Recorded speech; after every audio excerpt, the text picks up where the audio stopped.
Bonsoir à tous, merci de suivre NCI News. Voici les titres. À la une, ce soir, le démantèlement d'un réseau de faux médicaments. 92 tonnes de ces produits de mauvaise qualité falsifiés ont été saisis. Une nouvelle solution technologique qui détecte les produits contrefaits est désormais disponible.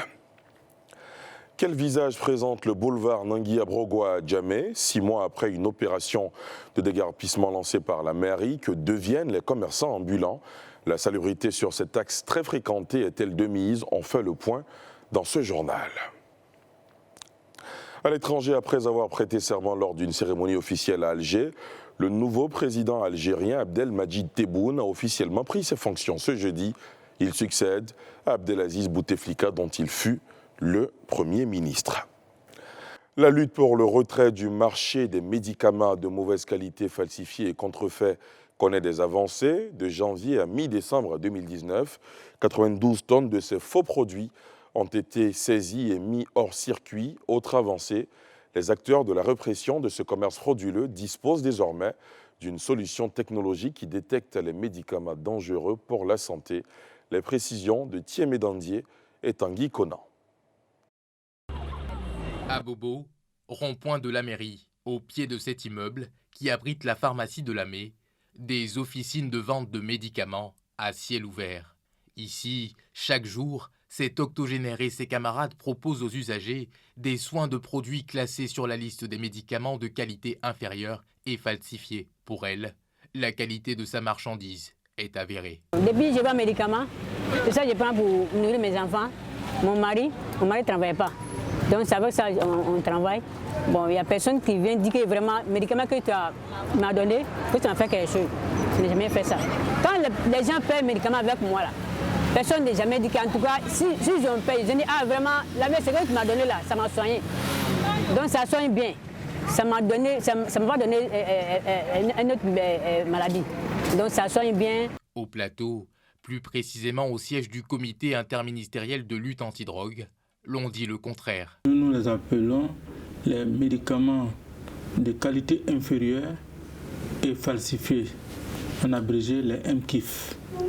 Les MKIF, effectivement, sont des médicaments de très mauvaise qualité et qui sont falsifiés, donc sont des faux médicaments. Nous procédons à la saisie de ces faux médicaments pour éviter à nos populations de graves problèmes de santé, parce que les faux médicaments posent également des problèmes de santé individuelle et des problèmes de santé publique. La structure de répression est très active. La lutte donne des résultats.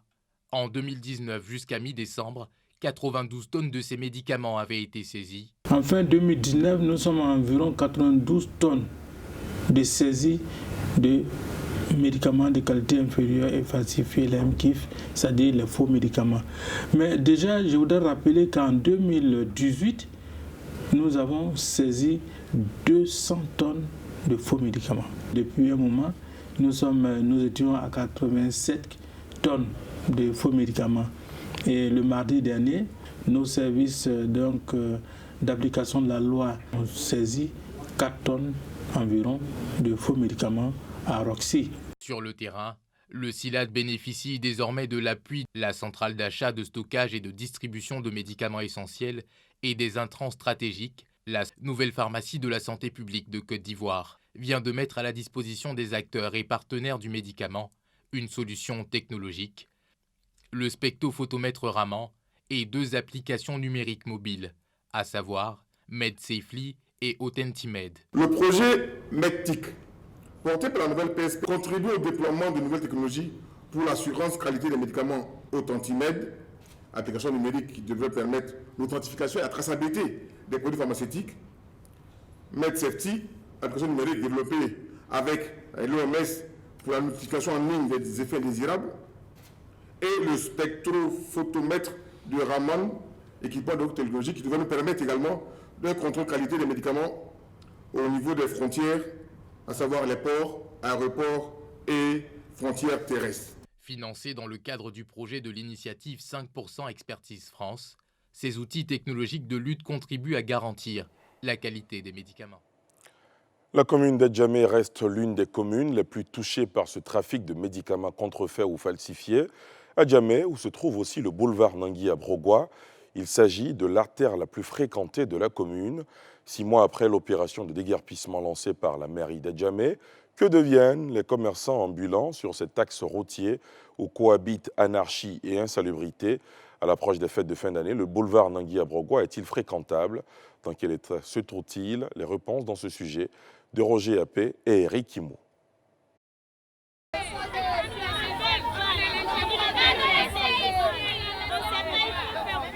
Les commerçants ambulants du boulevard Nangui à Brogua crient leur ras-le-bol. Depuis qu'ils ont été déguerpis par la mairie d'Adjamé, après une vaste opération conduite par l'autorité municipale, leur activité tourne au ralenti. On y cherche tous les jours, on ne sait pas comment on vend, on va manger comment, on va partir voler quoi.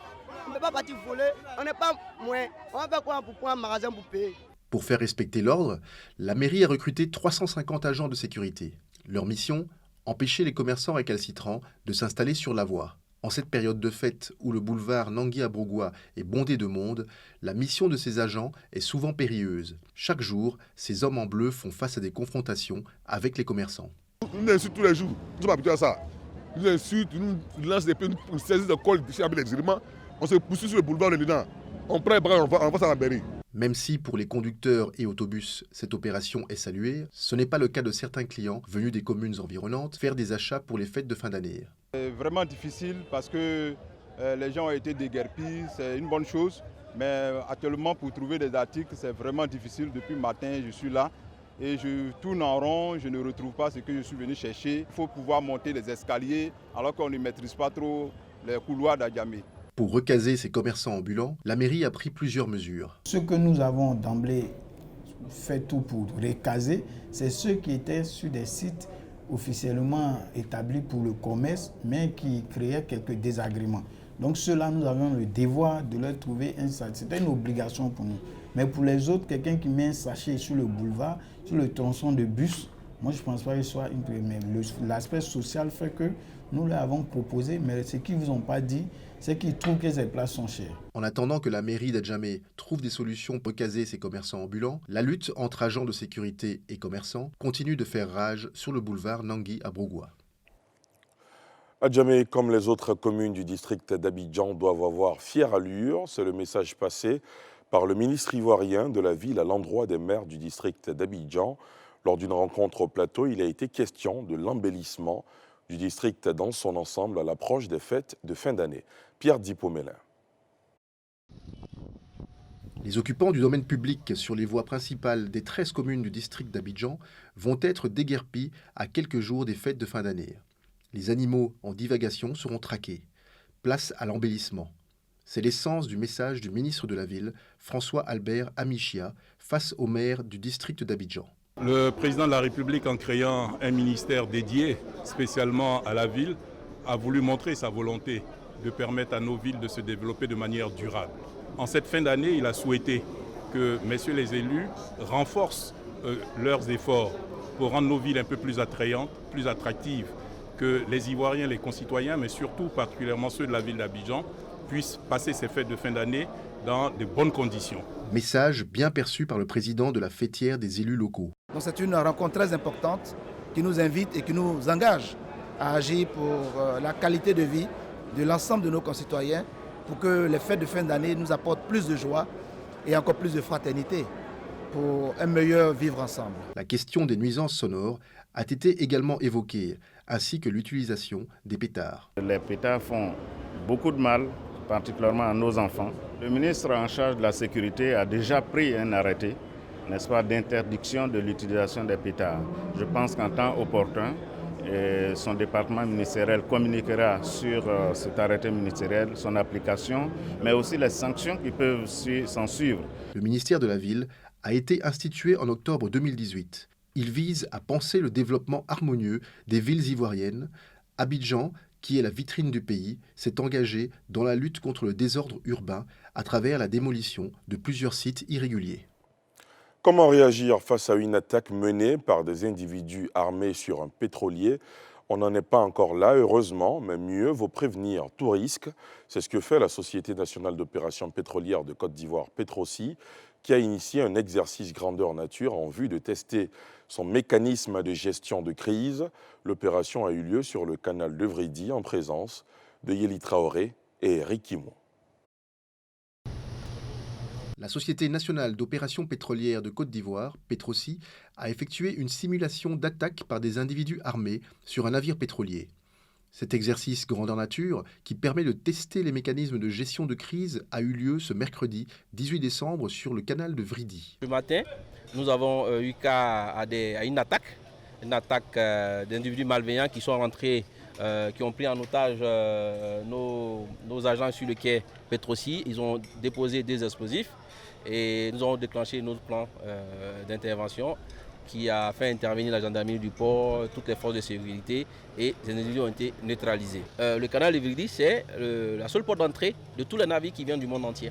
Donc imaginez que ce canal-là soit bloqué, c'est l'économie de la Côte d'Ivoire qui s'arrête. Donc il est nécessaire pour nous de faire ce genre d'exercice. Ce n'est pas seulement un exercice incendie, c'est un exercice sûreté et incendie. Cette simulation a permis d'anticiper sur des situations qui peuvent survenir, tout en réglant certains automatismes entre les différents acteurs.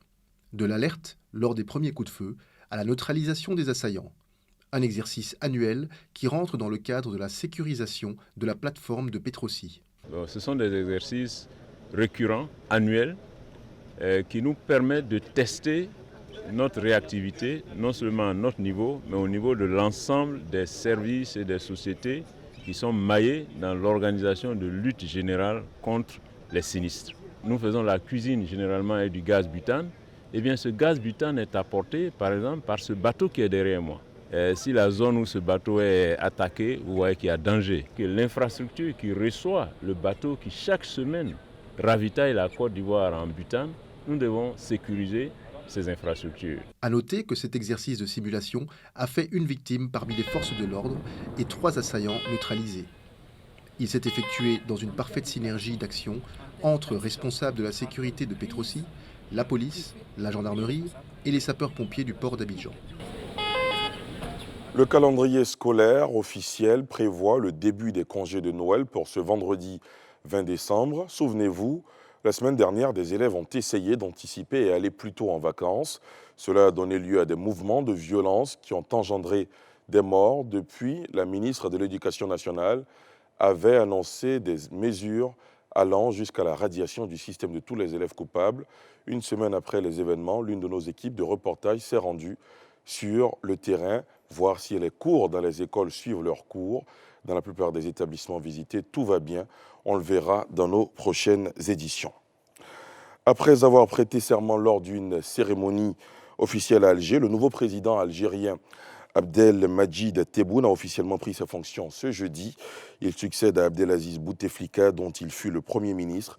Main droite sur le Coran, Abdelmadjid Tebboune a prononcé la longue formule prévue par la Constitution, jurant notamment de respecter et de glorifier et défendre la Constitution, de veiller à la continuité de l'État, mais aussi d'agir en vue de la consolidation du processus démocratique, de respecter le libre choix du peuple.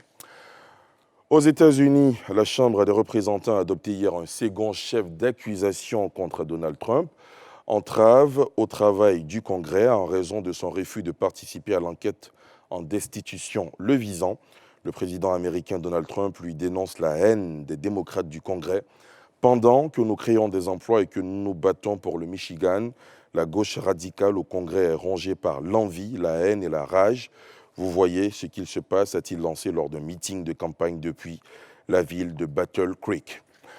Et à 20h15 ce soir sur nos antennes d'ANCI Reportage, nous irons dans l'un des plus grands centres commerciaux d'Abidjan, un lieu où tout est réfléchi pour nous faire consommer au maximum, une immersion captivante et surtout à ne pas rater extrait. Un arbre qui est tombé aujourd'hui, ce matin, à l'aube, et il va falloir remédier parce qu'il nous bloque la moitié d'accès, le 3/4 de l'accès au mall. Donc ça va créer une circulation intense et un gros trafic, et ce qui n'est pas bien pour nous aussi. ANCI Reportage à suivre après la météo. Voilà, c'est la fin de ce journal. Merci de l'avoir suivi.